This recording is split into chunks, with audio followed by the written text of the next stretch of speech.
We can be in no doubt now that climate change is happening and that the situation is very, very serious.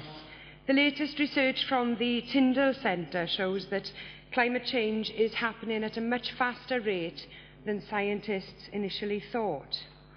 There is a real need now for us to be moving much quicker if we have any hope of preventing catastrophe. But there is another reason for us to radically change the way we view and use our energy. We're all starting to feel the pinch now of growing energy prices. Many scientists and economists are saying that we will soon be forced to live with the dire consequences of peak oil. The threats of climate change and peak oil are already having a visible effect on the daily lives of people, both in Wales and on a global basis. The record high prices of oil are one of the reasons for the UK's economy moving towards recession. The world economy is driven by oil.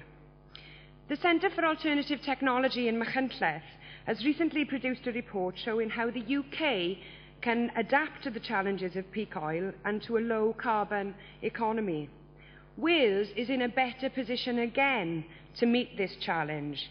We have huge potential for renewable energy here in Wales.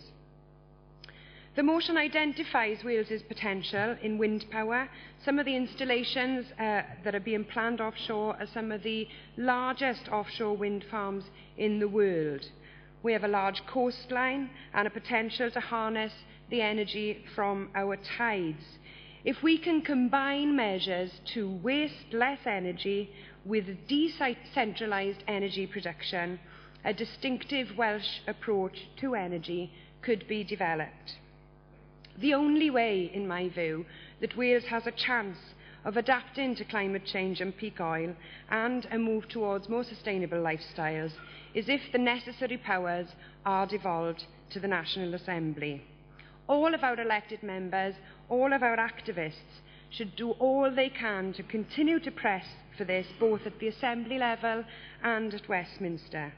We have to have the tools if we have any chance of getting to grips with the huge job of work that needs doing in this area.